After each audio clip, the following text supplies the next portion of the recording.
Öncelikle Suç katliamında yaşamını yitiren 33 düş yolcusunu sevgiyle, özlemle anmak istiyorum. Şimdi elbette IŞİD'in gerçekleştirdiği, yani devlet ve IŞİD ortaklığında gerçekleştirilen bu saldırıya nedenlerine dair doğru sonuçlar üretebilmek bakımından elbette ki o dönemin siyasi koşulları içerisine bir dönmek gerekiyor.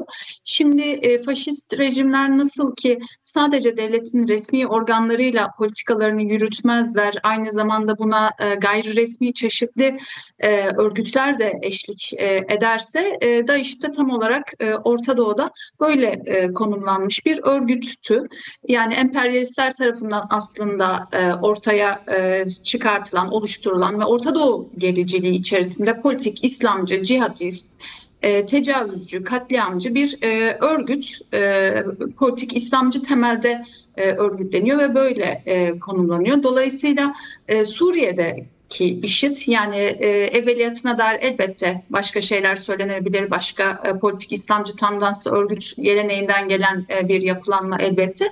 Esas da Suriye'de Rojava direnişi, Rojava devriminin ortaya çıkmasını engellemek ve Kobane'deki direnişi sonlandırmak, bu direnişi bastırmak amacıyla AKP ve IŞİD işbirliği içerisinde konumlanıyor, gerçekleşiyor tüm bu süreç, böyle cereyan ediyor. Orta Doğu'da da özel olarak kullanılmak isteniyor IŞİD örgütü. Orada bir halkçı bir iktidarın, halkçı, kadın özgürlükçü, cinsel eşitlikçi, ekolojist bir kendini yönetme, halkların kendi kendini yönetme ve birlikte barış içerisinde yaşama, birlikte özgürce yaşama isteğinin ortadan kaldırılması amacıyla oluşturuluyor. Orta Doğu gericiliği içerisinde zaten emperyalist devletler zaman zaman bölge gerici devletleriyle bu temelde ilişki kuruyor. Zaman zaman da devlet dışı bu tip organizasyonlarda, bu tip örgütlerin önü açılıyor. IŞİD de böyle oluştu. Yanlış hatırlamıyorsam 80'e yakın ülke vatandaşının oraya gittiği, orada savaştığı, Türkiye gibi faşist rejimler tarafından da aslında desteklenen bir örgüt ve politik İslamcı çağrılar yaparak, cihat çağrısı yaparak örgütlenen bir örgüt, örgütlenen ve kullanılan bir örgüt. Ve Kobane direnişi, yani IŞİD'in Kobane'den temizlenmesi çok büyük bir mücadele sonucu gerçekleşti. Yani Kürt halkının çok cesurca mücadelesi, aynı zamanda enternasyonel mücadele, buna eşlik eden enternasyonel mücadeleyle aslında tüm halkların hafızasında bir direniş merkezi olarak ortaya çıktı. Yani Kürdistan'ın küçücük bir kenti. Türkiye'yi neden bu kadar rahatsız etti? Yani Türkiye açısından nasıl bir kırılma yarattı?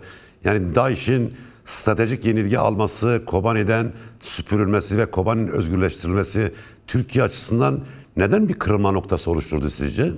Çünkü Türkiye kendi sınırlarının hemen yanı başında oluşan, yeşeren bir halkçı yönetimi kendisi bakımından bir tehdit olarak gördü. O dönemin Türkiye'sine döndüğümüzde özellikle 7 Haziran seçim zaferi sonrasında oluşturulan birleşik mücadele bakımından oluşturulan zemin, fiili meşru mücadele bakımından oluşturulan zemin, Gezi direnişi, Kobane Serhildanı, 6-8 Ekim Serhildanı, bunların hepsini birlikte değerlendirdiğimizde Türkiye bakımından halkların birlikte yaşama isteği ve Türkiye'den Kürdistan'a, Kobane direnişine verilen destek esasında çok rahatsız etti. Çünkü bu Türkiye bakımından da, rejimin kendi kodları bakımından da bir tehditti. Evet. Kobane direnişi sadece Kürt ulusu bakımından, Kürt ulusunun birliği bakımından önemli değil. Az önce de ifade ettiğim gibi enternasyonel mücadele bakımından da son derece önemliydi. Yani 1871'de nasıl Paris komünarları direndiyse ya da Madrid'de Franco'ya karşı nasıl bir direniş gerçekleştirdiyse, Hitler faşizmi Stalingrad'daki direnişle yenilebildiyse, Kobane'de bu çapta, uluslararası çapta, enternasyonel çapta bir direniş merkezi haline geldi. Türkiye bakımından da az önce ifade ettiğim gerekçelerle Kobane'nin düşmesi onlar bakımından çok stratejikti. O dönem hatırlanır, Erdoğan sürekli Kobane düştü, düşecek çağrıları yaptı ama buna rağmen Kobane'de halkların birlikte mücadelesi sayesinde büyük bir direniş ve bugün üzerinde yaşanan Rojava devrimi bakımından çok temel bir kazanım gerçekleşmiş oldu.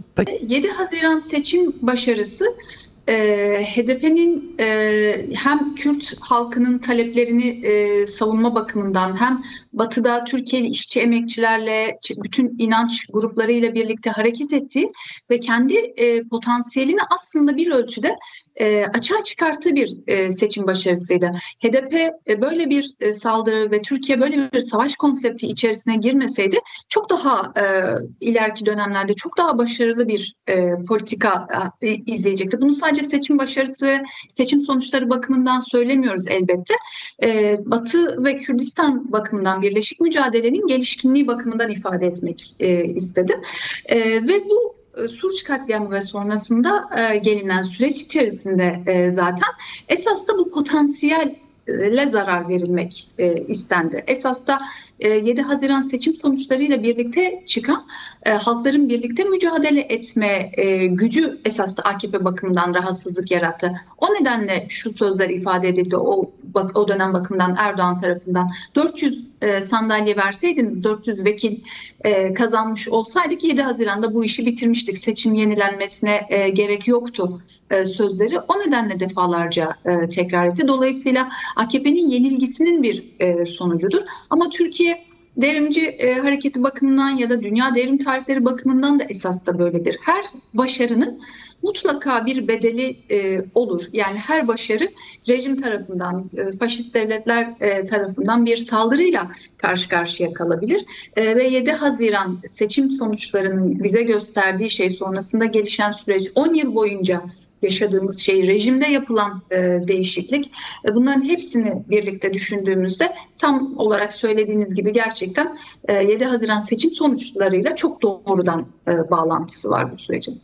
Evet, tabii Suruç, ben şu an öyle düşünüyorum. Yani Suruç çöktürtme planının başlangıcı olarak görüyorum Suruç katliamını. Çünkü tamam, ondan önce saldırılar var ama 7 Haziran sonrası yeni bir şey devreye girdi diye düşünüyorum.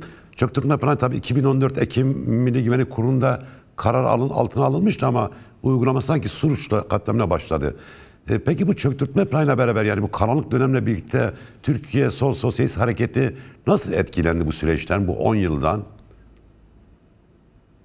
Şimdi bu katliamlar özellikle 2014, 2015, 2016 yılına gelen süreç içerisinde söyleyeceksek kitle hareketi bakımından oldukça etkilendiğini söyleyebiliriz. Özellikle Ahmet Suruç, arkasından 10 Ekim Gar katliamı bir kitle kıyımı biçiminde de gerçekleştiği için dolayısıyla bu kitleye öncülük eden, önderlik eden siyasi partiler, çeşitli demokratik kitle örgütleri, federasyonlar, bunları düşündüğümüzde elbette oldukça etkisi oldu. Bir kırılma yarattığını söyleyebiliriz çok doğal olarak. Ama bu saldırılara nasıl yanıt verildiğine bir dönüp bakalım. Örneğin Suruç katliamından hemen sonra başta Suruç yaralıları, Suruç aileleri olmak üzere bugün 10 yıllık adalet mücadelesi bakımından da elbette çok şey söyleyebiliriz.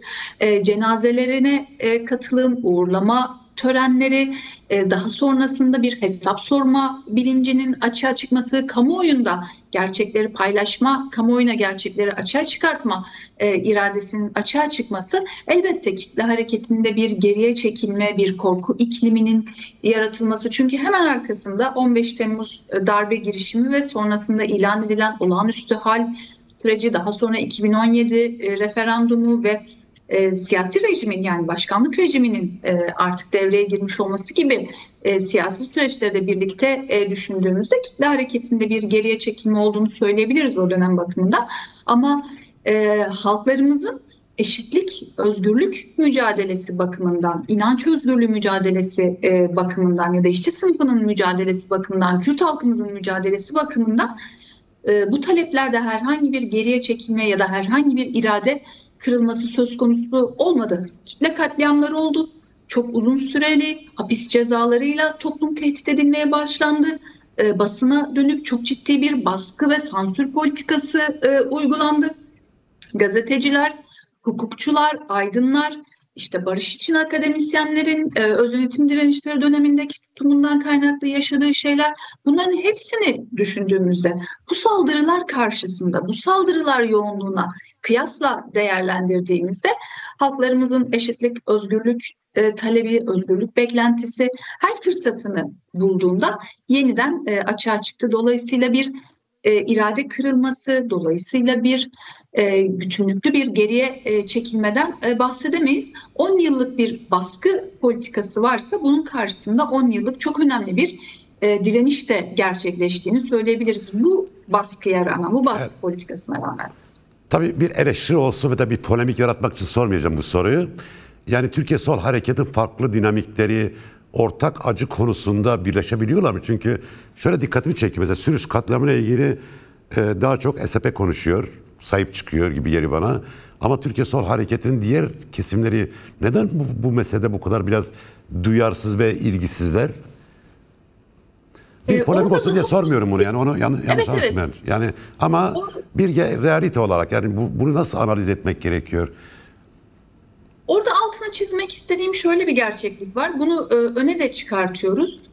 Tüm gençlik örgütlerinin 10 yıl boyunca vermiş olduğu bir mücadele var. Çünkü bu aynı zamanda Suruç katliamı bir kitle katliamı. Yani 77 1 Mayıs'ı gibi, Bahçeli Evler katliamı gibi, Beyazıt katliamı gibi aslında gençlik örgütleri belki birleşik güçler bakımından ya da toplamda emekçi sol olarak tarif ettiğimiz güçlerin bir arada yapamadığı pek çok şeyi gençlik örgütleri bu katliamı sadece SGDF'ye değil de tüm gençlik örgütlerine dönük bir katliam olarak ele aldı ve her yıl 20 Temmuz'u böyle işliyorlar. Pek çok gençlik örgütü, çok sayıda gençlik örgütü aylar öncesinden bir çalışma yürütüyor, bir kampanya yürütüyor ve 20 Temmuz'u katliamın yıl dönümünü sokaklarda karşılıyoruz. O nedenle gençlik örgütlerinin bu katliamı ve bu katliama yanıt verme iradesini genel siyasi tablodan daha